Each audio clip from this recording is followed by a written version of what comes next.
नमस्कार दोस्तों, आप देख रहे हैं प्राइम इन्फो डेस्क। क्या आपने कभी महसूस किया है कि जब आप किसी मंदिर में जाते हैं या जब कोई मधुर भजन सुनते हैं तो मन को एक अजीब सी शांति क्यों मिलती है? आज हम बात करने वाले हैं एक ऐसे ही रहस्य की जिसे जानकर आपकी आस्था और विज्ञान पर विश्वास दोनों ही गहरे हो जाएंगे। आप सभी ने कभी न कभी ओम नमः शिवाय या गायत्री मंत्र का जाप जरूर किया होगा। इन शब्दों को सुनते ही मन को एक अजीब सी शांति मिलती है। लेकिन सवाल यह है कि क्या सच में इन मंत्रों में कोई शक्ति होती है? और अगर हाँ, तो क्यों कहा जाता है कि इनका जाप 108 बार ही करना चाहिए? आखिर ये 108 का क्या रहस्य है? आज हम इन दोनों रहस्यों को गहराई से समझेंगे और जानेंगे कि भक्ति और विज्ञान दोनों एक दूसरे से कैसे जुड़े हुए हैं। रामायण में विश्वामित्र जी ने श्री राम जी और श्री लक्ष्मण जी को पाला और अतिबाला जैसे मंत्र दिए थे, जिनकी शक्ति से उन्हें कभी भूख या थकान महसूस नहीं होती थी।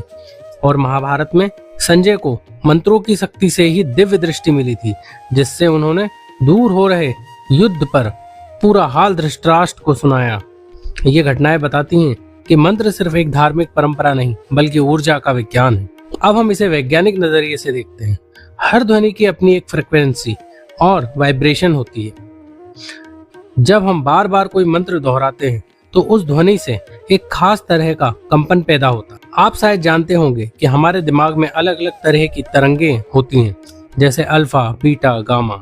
कई रिसर्च में यह साबित हो चुका है कि जब लोग ओम का जाप करते हैं तो उनके दिमाग में शांति देने वाली अल्फा वेव्स बनने लगती हैं। जापानी वैज्ञानिक मसारू इमोटो का एक प्रयोग भी इस सच्चाई को दिखाता है।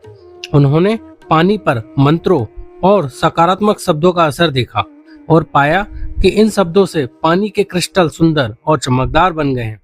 जरा सोचिए, हमारे शरीर में 70% से ज्यादा पानी है, तो सोचिए जब हम मंत्र जाप करते हैं तो उस ध्वनि का हमारे शरीर और मन पर कितना गहरा और सकारात्मक असर होता होगा। अब सवाल ये है कि इन मंत्रों का जाप 108 बार करने का क्यों कहा जाता है? क्यों उत्तम माना जाता है कि हमें मंत्रों का जाप कम से कम 108 बार तो करना चाहिए?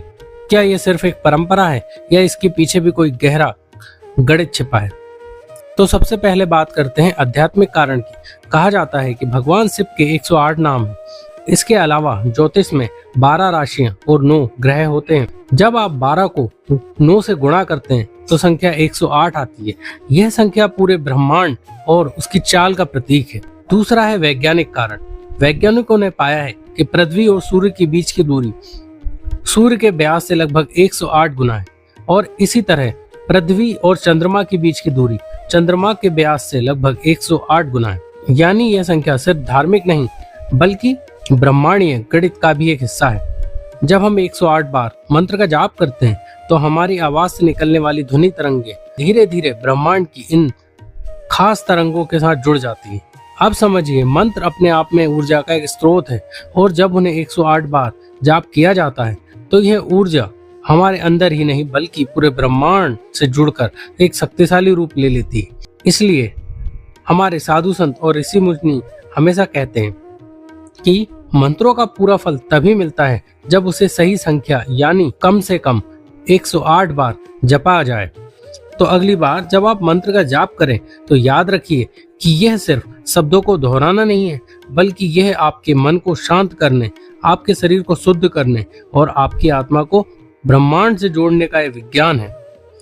और जब आप किसी मंत्र को 108 बार जपते हैं तो आपकी आत्मा पूरे ब्रह्मांड की लय में नृत्य करने लगती है। तो मित्रों, ये थी जानकारी मंत्रों के महत्व की।